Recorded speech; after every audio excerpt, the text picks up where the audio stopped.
I still read the newspaper, but I'm 100 years old, I like picking it up. I like the feel of it, the texture of it. I made it, I helped contribute making it.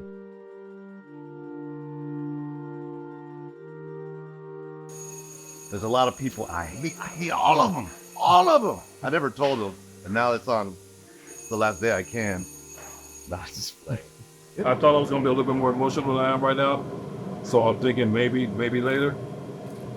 I've had 42 awesome years, so I honestly can't say that I feel bad. I feel great. I thank God for my time. I thank God for everything that I got a chance to do here. And now talking about it gets me a little emotional, but it was a good ride.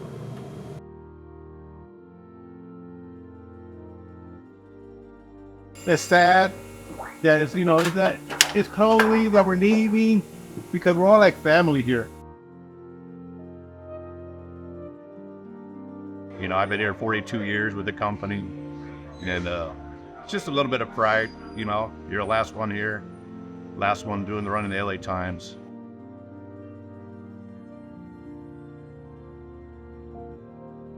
I liked it here, man. It was awesome. I like this guy over here. Gives me dating advice. He's been married 7 times, so he knows a lot. After tonight, that's it. We're done.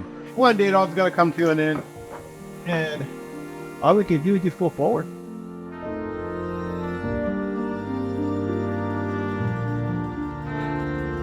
Among the things that's appealing about the printing plant, by the way, is the smell. It always smells like wet paper. And that just tells you I'm at a newspaper. There's something kind of intoxicating about it.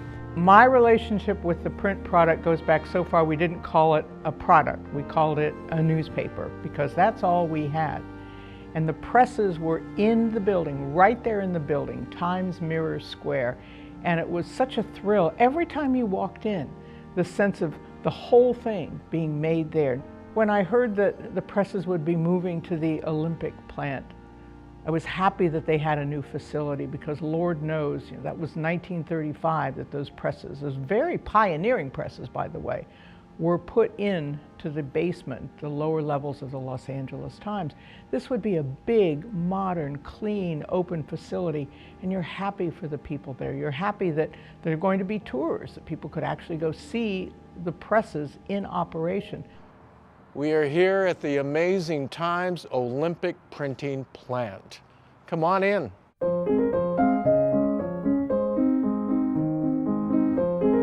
This incredible place was conceived and built in the 1980s. It's got a really 80s expansiveness to its design. Lots of natural light like an art museum, except the art that's made here is news. These 3 workers won't say much. Let's go back in time. This was powered by water from the LA River. Water flowed in that pipe, that turned the Pelton water wheel, and that turned the press. The first front page of the LA Times dates from December 4th, 1881. Back in those days, it was all text, half the page. All ads, half the page. We'd love to have that ratio today. Back in the day when the Times was printing generally 100 to 250 pages a day, and the Sunday paper was ranging 800 to 900, maybe 1,000 pages. That roll I'm pointing at there is average. It's probably 1,900 pounds, maybe 2,000 pounds. Maybe 6 miles, more closer to 8 miles, I'd bet. And at top speed, those things will last less than half an hour.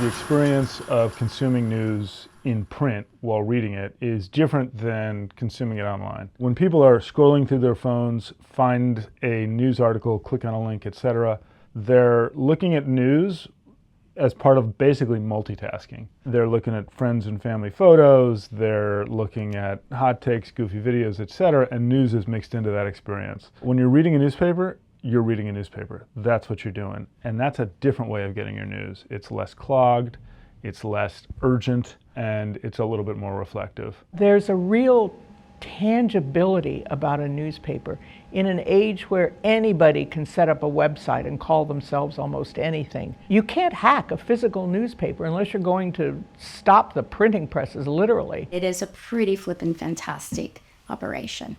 And I love sort of just being around the kinetic energy of the people who work there because they really, really love what they do.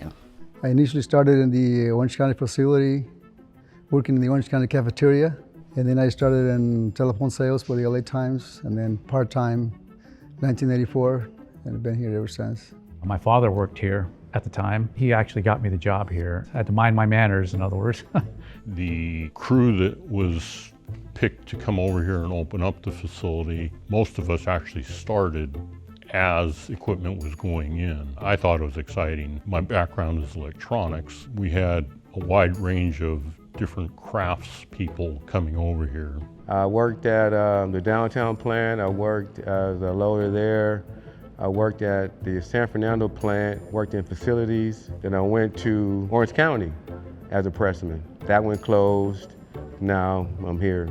I'll be 70 this year, so I could have retired years ago. And I've really enjoyed the job. I came from a construction background, so I came here for a temporary job to get the presses ready in downtown for the Olympics, '84, and never left, and it's been the best job I've ever had. My dad worked here for the LA Times, 1953 to 1969. He always loved this place, the LA Times. Never had nothing bad to say. My brother worked here for 27 years. I have another uncle that worked another 30 years. And so it became a family way of life here at the LA Times. All right, what we're doing right here, we're changing the plates for the next run because it's a different zone. So we have a certain amount of papers we run, then we change over to another zone. And tonight we have 5 zones we run and for different cities. Put the new ones on, and sometimes they can do the same thing, but they change the plate and the story might change or something. I'm doing yellow and black, another guy downstairs doing the red blue. We just ran the San Fernando edition, now we're putting the San Gabriel edition on. When I would go out and would talk to people and they'd ask me what I did and I told them, everyone was, oh wow, that's really cool. The fact that you're still doing that and putting the paper out. People were, kind of wondering how it was processed. Printing a newspaper is complicated. This is how the newspaper is made. Digital files are sent from editorial to prepress. Prepress drops the files into job imposition page pockets in Newsway. Plate making sends the page files to bluefin CTP imagers to produce a plate. Nella benders bend the plates for attachment to press plate cylinders. Press room personnel attach the plates to cylinders on the press. Each color page has 2 identical plates of each, cyan, magenta, yellow, and black. Press startup. The press reel room provides the continuous flow of newsprint.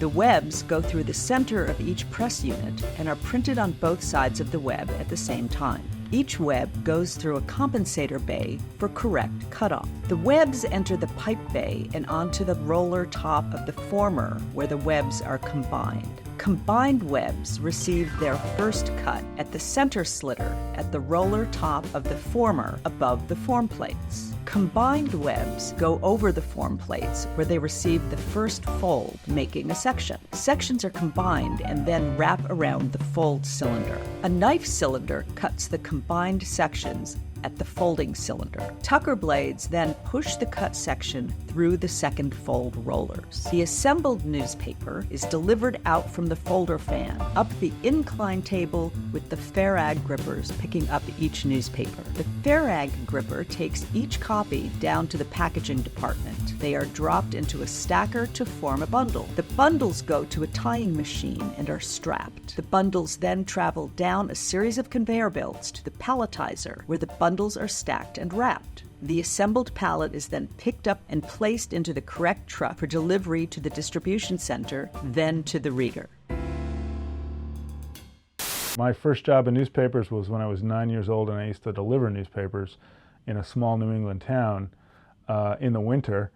And I remember the first newspaper we would get after Thanksgiving was so heavy it almost broke my back because it was so loaded with advertisements for the holiday shopping season. In the old days, like, you know, before 2000, we used to have these incredibly huge runs, and I was always amazed we got the paper out. I mean, they were just, you know, there's all kind of chaos going on all the time, and it's just like the runs were so big. Now, you know, you get a newspaper, sometimes it has an article that you've read 2 days earlier online. It doesn't take that long to go through it, but, you know, it used to be that that's how you found the ball game score, that's how you found the stock prices.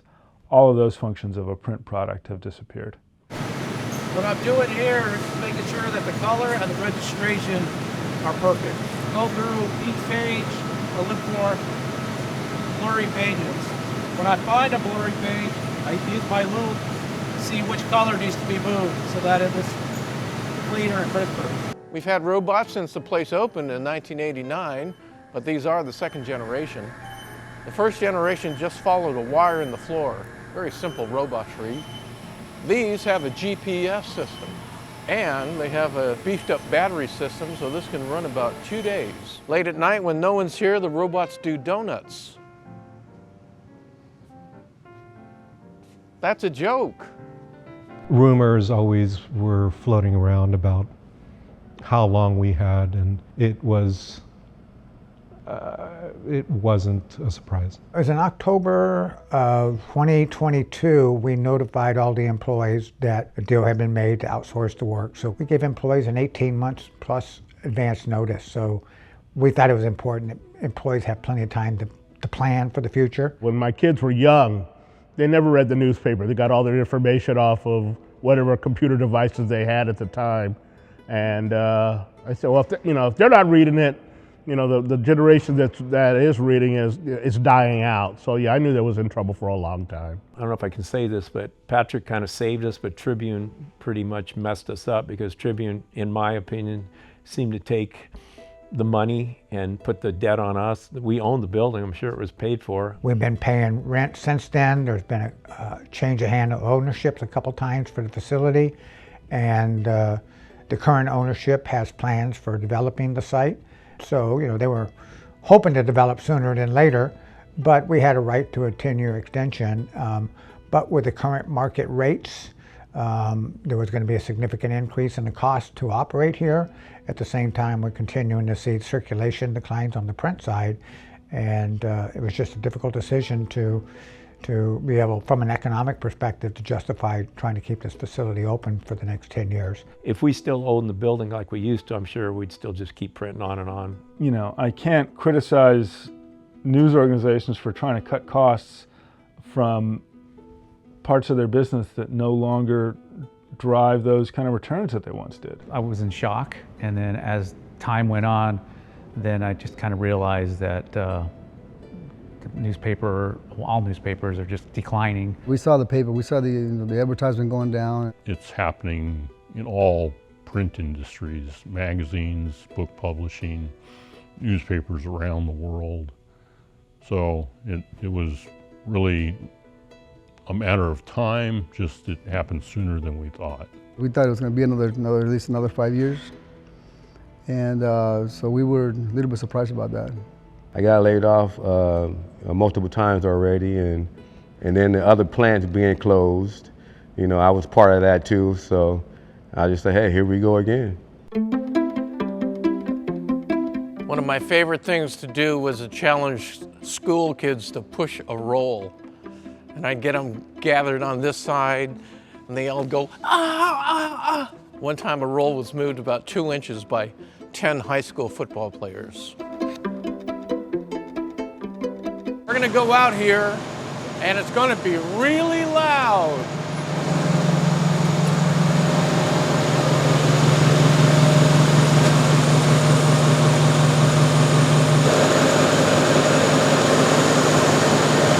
This is the old machine shop. This plant was able to take care of everything. If they needed to make a new part, they could fabricate it here. The sale of the San Diego Union Tribune, which we printed here, accelerated the schedule that we had for actually dismantling the plant. C-Press currently is the press that is being dismantled and taken out. We've got a bridge crane at the facility which can lift 25 tons at a time. So they're using it to lift each printing unit one at a time as they get it unbolted.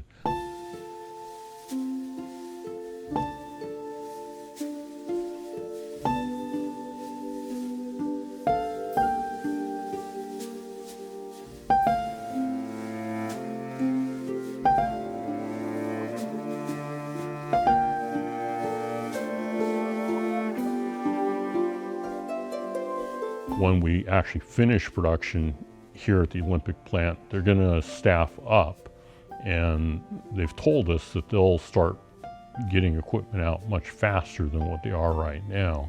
Our target right now is by the end of August having all of the equipment out of the facility.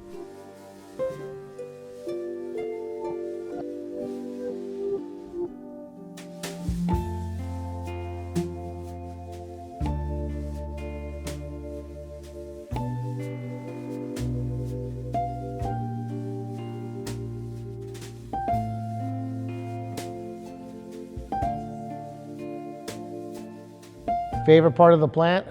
Being around the guys. We've been working together as a family for a long time, and I miss the people as well. The people have been great here. I always miss the people here. The people, the camaraderie, and the family dynamics that we have here. We're like family. It's dysfunctional family. I'm a creature of habit. I know exactly what I have to do, being the little cog in the machine. And I really enjoyed that aspect of it, like knowing my particular part in this machine. But also the working on the equipment. You know, it's like imagine working on Volkswagens, and you love Volkswagens, and you work on them 40 years, you fix them, you know, you get really good at it, which is good to get good at something, which brings a lot of pride in, you know, our trade. There's a lot of satisfaction in doing a job where you know something's broken coming into it, and it's working when you're done with it. You know, it's been a great job. You know, raise my family, you know, and get my kids through college, and pay the bills, and I'm grateful for that. I owe everything to this job. I, you know, bought cars, bought homes, met my wife. First she started off in packaging, then she was in the composing room downtown, and then she went to, she was a Y2K project. Then she went to the press room in Orange County, and then, you know, she got laid off. But she'd been here a long time. She'd been here like 20 years, 25 years.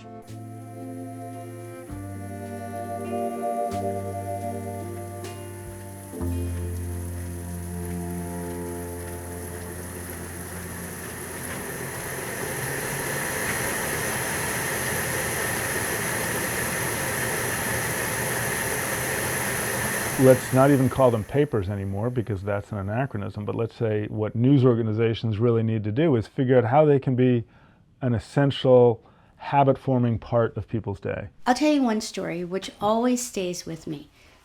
In the 1994 earthquake, a lot of people lost electricity. The Valley plant's printing press was knocked out of commission, and the Olympic plant had to pick up the slack.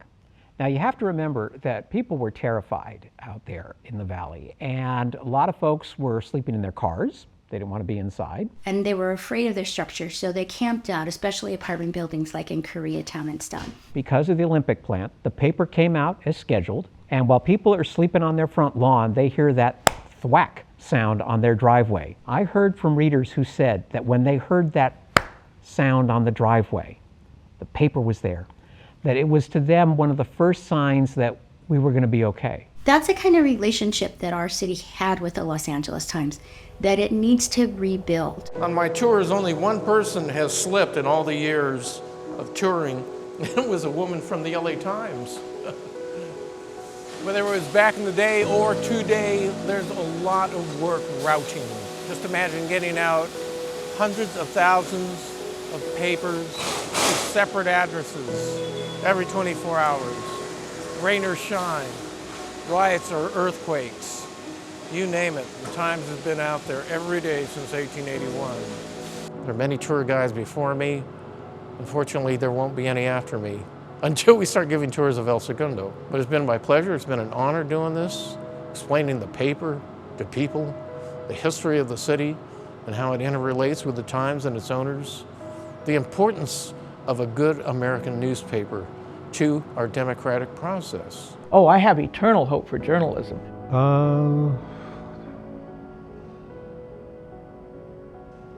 I'd like to say I do, but I'm not sure yet. Print papers may disappear. Journalism is not going to disappear because of the need for journalism. Journalism went hand in glove with the founding of this country. Los Angeles needs a healthy Los Angeles Times. Let's be clear. We've got complex challenges facing this region, from climate, economics, cost of living and housing and things like that. In order to make sure that those issues are addressed, get attention, and that there is thoughtful debate, I'm sorry, you need a powerful, strong local news presence in order to curate that conversation, in order to hold power to account. We're all still here, and we are still committed to that mission.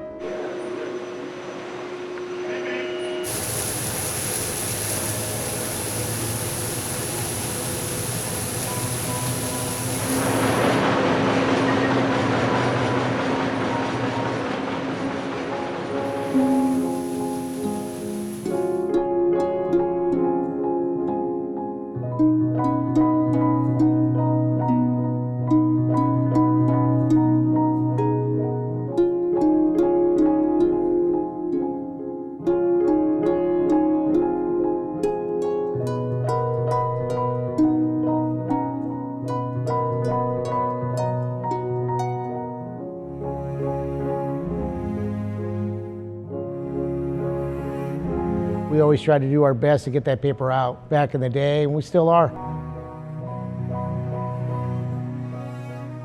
Till the last day, we'll have it out for everybody, and we'll still be proud of what we've done.